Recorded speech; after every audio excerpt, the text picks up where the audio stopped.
शाखा व्यवस्थापक, सर्व कर्मचारी बंधू भगिनी, माझ्या आमच्या मित्राच्या विद्यार्थी शिक्षिका आहेत, सर्वांना नमस्कार करतो. व्यास आणि त्यांचं पूर्ण हिस्ट्री मॅडमने सांगितलेली आहे. एका दृष्टीने ते बरंच झालं, म्हणजे मी जे अर्धा घंटा बोललो असतो त्यात मी 5 मिनिटात समजतो. व्यास कशाला म्हणतो आपण? एक साधी गोष्ट घ्या. वर्तुळ माहिती, वर्तुळाच्या सेंटर मधून जी जीवा पास होते त्याला व्यास बरोबर. मानवी जीवनाच्या केंद्राला स्पर्श करून जाणारा एकमेव माणूस जगाच्या इतिहासामध्ये व्यास. मी माझ्या घरामध्ये एवढी पुस्तकच आहे, 1000 इंग्रजी पुस्तकं वाचली असतील. बॅड लक आहे आमच्यासारख्या पोरांना, कसं ठेचा लागल्याशिवाय कळत नाही, सांगणारं कोणी नसतं. आणि आफ्टर दॅट मला महाभारत मिळालं आणि त्यानंतर कळलं की आपण कचरा शोधत होतो, कचऱ्यामध्ये काहीतरी प्लास्टिक शोधल्यासारखं, आणि ही रत्नांची खाण आहे. जगामधला असा एकही विषय नाही की ज्या विषयाला व्यासाने महाभारतात स्पर्श केलेला नाही. म्हणजे मला माहित नाही किती जणांनी कॉलेज लाईफ अनुभवलंय की शेक्सपियर वाचला असेल, मराठी साहित्यिकांमधले सगळे साहित्यिक वाचले असतील. जगामध्ये सर्वोत्कृष्ट प्रेम कहाणी महाभारतात, जगातली सर्वोत्कृष्ट आख्यानं महाभारतात, जगातली सर्वात श्रेष्ठ फिलॉसॉफी तत्वज्ञान महाभारतात. आपल्याला भगवद्गीता माहित आहे. या महाभारताच्या रणांगणावर भगवंताने अर्जुनाला सांगितलेला जो संवाद आहे तो 18 अध्यायामध्ये व्यासाने त्या महाभारतामध्ये गुंतलेला आहे. भगवद्गीतेसारखे असे कितीतरी संवाद आहेत महाभारतामध्ये की तत्वज्ञानाच्या दृष्टीने त्यातला एक शब्द जरी उचलला तरी आयुष्याचं सोनं म्हणून. आणि तुम्ही सगळे सोन्याच्या संपर्कातली माणसं आहात. म्हणजे फिजिकली तुम्ही गोल्डशी संबंधित आहात आणि इंटरनली जर गोल्ड व्हायचं असेल तुम्हाला रिकमेंड करेल. जसं यांनी बोरी प्रीतीचा उल्लेख केला. बोरीचं ज्यांचं मराठी चांगलं नसेल, आपले जे विवेक देवराय नीती आयोगाचे सदस्य होते त्यांनी तर इंग्रजी केले पूर्ण महाभारताचं. या लोकांनी काय केलं, भारत इन्स्टिट्यूटवाल्यांनी 55 वर्ष पिढ्या दर पिढ्या रिसर्च केला आणि महाभारतामध्ये एवढ्या प्रती होत्या महाभारताच्या. कुठे 89,000 श्लोक आहेत, कुठे 1.25 लाख आहेत, कुठे 1 लाख आहेत. तर प्रॉपर त्याचे किती आहे? आता काही ठिकाणी असं म्हटलेलं आहे की द्रौपदी पांडवांना, आपल्या कौरवांना म्हणाली आंधळ्याची पोरं आंधळे म्हणून महाभारत झाले. बट क्रिटिकल अनालिसिस त्यांनी जेव्हा केलं या प्रतीमध्ये तेव्हा त्यांना असं आढळलं की द्रौपदी आंधळ्याची मुलं आंधळे असं कधीच म्हणाले नाही. पण हे केव्हा कळेल, जेव्हा आपण वाचतो. असे खूप सगळे विषय आहेत. कर्णावर अन्याय झाला असं पण म्हणतो. याच्यावर माझं पूर्ण 1.5 तासाचं व्याख्यान युट्यूबला तुम्हाला मिळेल. रिअली व्यासांनी कर्णाविषयी काय म्हटलंय आणि तुम्ही आम्ही कादंबऱ्या वाचून त्याच्याविषयी काय मत बनवतो. जीवन जगताना कसं जगलं पाहिजे, समाजात वागताना कसं वागलं पाहिजे, याचा अँगल जर क्लिअर करायचा असेल तर महाभारत वाचलंच पाहिजे.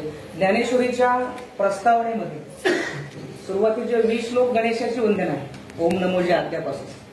आणि तिथून पुढचे गुरुवंदना सुरू होण्याच्या अगोदरच्या ज्या ओव्या आहेत त्यातली शेवटची ओळी सगळं मी सांगणार नाही, ते तुम्हाला मॅडम तुम्हाला लिंक पाठवतील.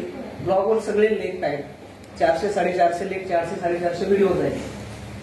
तिथं असं म्हटलंय, जे महाभारती नाही ते नाहीच लोकिती, म्हणून म्हणिते पाही व्यासोच्चिष्टम जगत. जे व्यासाने लिहिलेलं नाही तो विषय जगात नाही. चोरी दरोडेखोरी असेल, फसवणूक असेल किंवा एखादी तपश्चर्या असेल, एव्हरीथिंग त्याच्यामध्ये आणि कथेच्या स्वरूपात इन्क्लूड केलेला आहे. त्याच्या अगोदर व्यासाने लिहिलं ती फिलॉसॉफी लिहिली. वेद जो होता पूर्वी असा एक गठ्ठा होता, कंपार्टमेंट नव्हतं की हा भाग इकडे तो भाग इकडे. तर त्या 4 शिष्यांना 4 भाग वाटून देऊन हा यजुर्वेद आहे, हा सामवेद आहे, हा अथर्ववेद आहे, हा ऋग्वेद आहे. वैशंपायन, पैल, जैमिनी यांनी ते डिव्हायडेशन केलं, म्हणून त्यांचं नाव पडलं विव्यास वेदा. तो बेटावर जन्माला आला, बेट म्हणजे द्वीप म्हणून द्वैपावर. रंगाने सावळा आहे म्हणून कृष्ण. 3 कृष्ण भारतामध्ये महत्वाचे आपल्या इतिहासामध्ये. एक योगेश्वर कृष्ण, दुसरा द्वैपायन कृष्ण व्यास आणि तिसरी कृष्ण आहे. कृष्ण या शब्दाचा अर्थ सावळा आहे. इंग्रजांचं आपल्यावर आक्रमण होण्यापूर्वी गोरा रंग म्हणजे सुंदर ही कन्सेप्ट आपल्या कल्चरमध्ये कुठेच नाहीये. सावळ्याला सुंदर म्हटलेलं आहे. शकुंतला नाटक आलं पण नाव शकुंतला सावळे. म्हणजे ह्या सगळ्या गोष्टी मूळ महाभारतातून आपल्याला वाचायला मिळतात आणि ते आपल्याला देणारे व्यास आहे. सुरुवातीला वेदांचा विस्तार केला, मग त्यांना कळलं की अरे हे सगळं जड होतं. त्यांचं लग्न झाल्यानंतर, लग्नाच्या अगोदर माणूस वेगळा असं लग्न झालं होत होतं. जाबाली ऋषीची कन्या वाचिका नावाची तिच्यासोबत लग्न झाल्यानंतर त्यांना रिअलाइज झालं अरे whatever I am saying she is not understanding this. तिला कळतच नाही व्हॉट टू डू. मग त्यांनी गोष्टी सांगितल्या. त्या गोष्टी म्हणजे 18 पुराण. म्हणजे नुसतं वेदांचं त्यांनी विभाजन केलं असतं तरी ते वंदनीय होते. नुसते पुराणातल्या गोष्टी 18 पुराण, विष्णू पुराणापासून भविष्य पुराणापर्यंत एव्हरीथिंग 18 पुराण आहेत. त्याच्यात पण खूप सगळ्या तात्विक गोष्टी आहेत, मनोरंजक गोष्टी आहेत, कहाण्या आहेत, खूप आहेत. ते सांगितलं.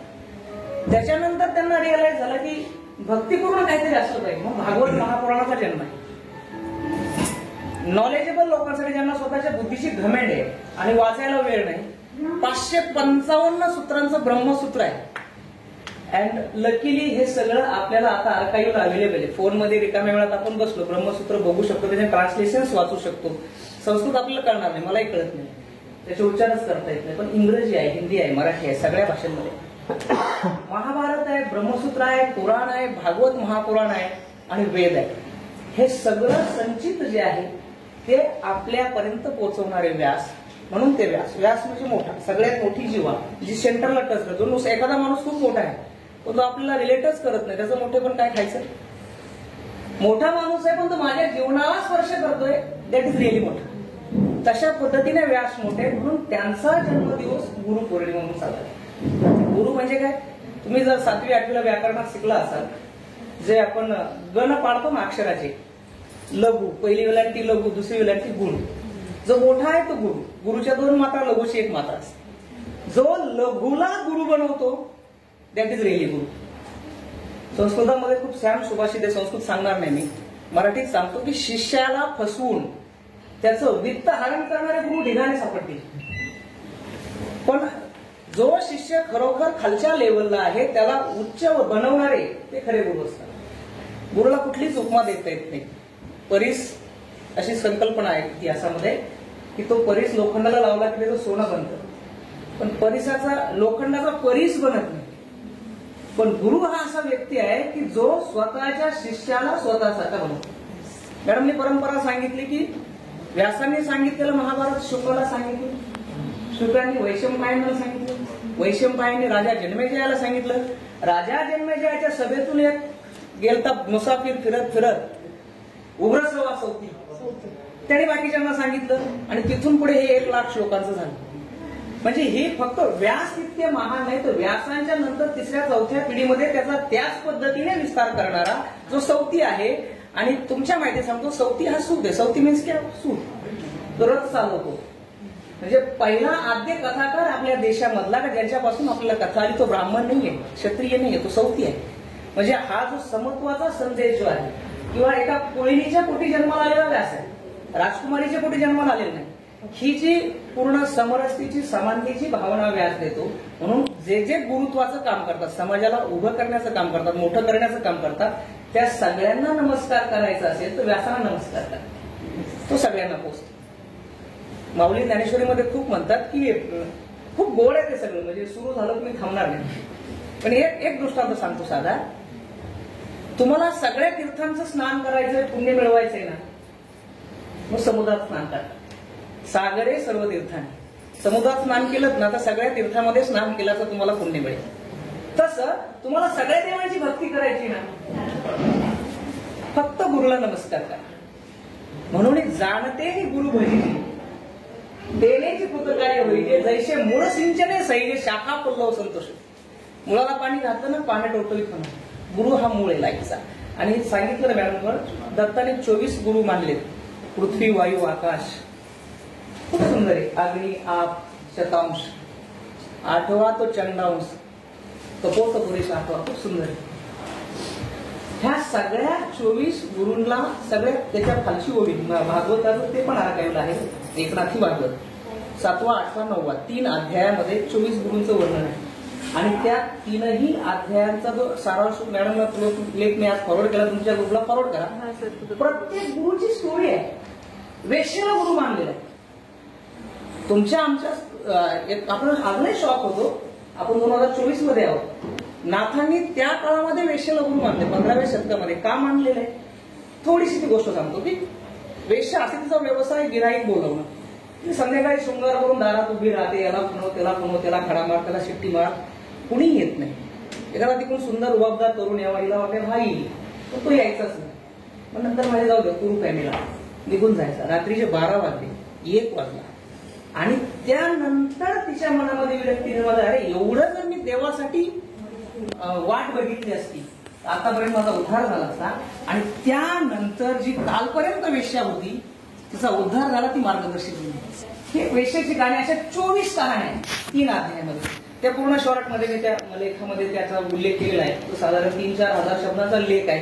रोज 2-2, 4-4 वाचा. कारण पेपरवाल्याची जागा 300 ठेवा. आता मी जो कॉलम लिहितोय पुण्यनगरीचा उद्याचा लेख पूर्ण गुरु या विषयावर तो 350 शब्दाचा आहे. ऍग्रोवरचा 300 शब्द जागा असते. पण ज्यावेळेला एखादा मोठा मुद्दा आपल्याला सांगायचा होता 3000-2000 शब्द लागतात. तर ती मर्यादा म्हणून मी तो ब्लॉगवर ठेवलाय. तो तुम्ही नक्की वाचा. तर ह्या गोष्टीचा विचार करताना फक्त एक आपल्या सगळ्या संतांनी, सगळ्या विचारवंतांनी सांगितलं की रमेश वाघ सांगतोय म्हणून तो गुरु मानू नका. आपल्याकडे एक कन्सेप्ट आहे, मी ते लिहिलंय उद्याच्या लेखामध्ये, ग्रंथ हाच गुरु. पण जगामध्ये दररोज लाखो ग्रंथ पब्लिश होतात, लाखो व्हिडिओज युट्यूबला अपलोड होतात, लाखो रील्स वेगवेगळ्या साईटवर अपलोड होतात. बघायचं कोणता? त्यातनं आपण व्हायरल होऊन जाऊ ना. वावटळीमध्ये जर सापडतो, भरकटतो, तसं होऊ नये म्हणून ग्रंथ हेच गुरु. पण कोणता ग्रंथ गुरु हे सांगणारे कोणीतरी गुरु पाहिजे.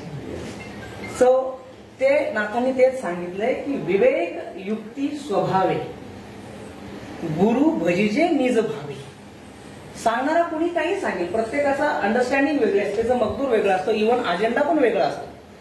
कोण कुठल्या मठाचा आहे, कोण कुठल्या पक्षाचा आहे, ह्याच्यावर पण डिपेंड करतो तो कोणाचं सांगेल नाव, कुठल्या पुस्तकाचं नाव सांगेल. तर तुम्ही सगळ्यांचं ऐका, पण ठरवताना स्वतःच्या बुद्धीला विचारा. भगवान बुद्धांनी हेच सांगितले की आत्मदीप भाऊ. आणि भगवान श्रीकृष्ण ते सांगतात उद्धरेदात मनात मानन, तू तुझा उद्धार कर. डॉक्टर बाबासाहेब आंबेडकरांनी हेच सांगितलं की दुसरा कोणीतरी येईल आणि माझा उद्धार करील. सगळ्या मोठ्या माणसांची जी सांगण्याची पद्धत आहे ती एक आहे, फक्त एकम तत्सत विप्रा बहुधा वदंती. जे बुद्धिमान लोक असतात स्वतःच्या बुद्धीप्रमाणे वेगळा अर्थ लावतात, तिथपर्यंत ओके आहे. पण मी सांगितलेला अर्थच खरा असं म्हटलं की कन्फ्युजन वाढत जातं. तसं या गुरुपौर्णिमेच्या निमित्ताने आपण सगळे एक संकल्प करा की तुमच्या फोनमध्ये महाभारताची PDF डाउनलोड करा. नसेल मिळत तर मी तुमचा सरांचा कोणाचा नंबर घेतो, तिकडे पाठवा.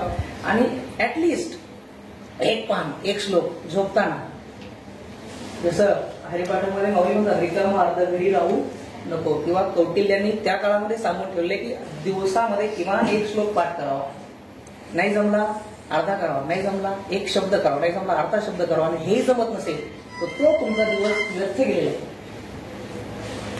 ही आपल्या अध्ययनाविषयी, अभ्यासाविषयीची आपल्या संस्कृतीची धारणा आहे. आणि जो रेग्युलरली शिकत जातो तोच मोठा होत जातो, तो लघुचा गुरु होत जातो. आणि ज्याचं शिकणं थांबतं त्याने कितीही मोठा गुरु केला तर गुरु काही त्याला टच करून त्याचा उद्धार करीत नसतो. आणि जर एखादा गुरु असा तथाकथित टच करून उद्धार करत असेल तर ती अंधश्रद्धा आहे, लबाडपणा आहे. गुरुपौर्णिमेच्या दिवशी हाच जो ज्ञानांजन शलाकया म्हणतो ना आपण, अज्ञान तिमिरांधश्च ज्ञानांजन शलाकया चक्षु उन्मीलितम येनम तस्मै श्री गुरुवे नमः.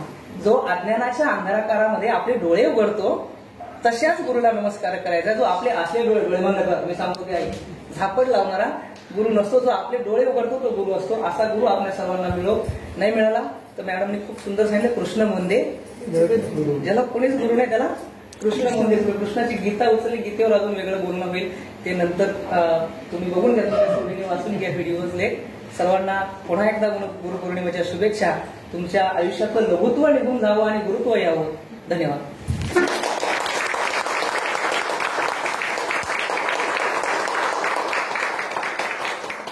खूप छान पद्धतीने आपल्याला समजावलं गुरु म्हणजे काय, आणि गुरुची व्याख्या सुद्धा सर्वांना समज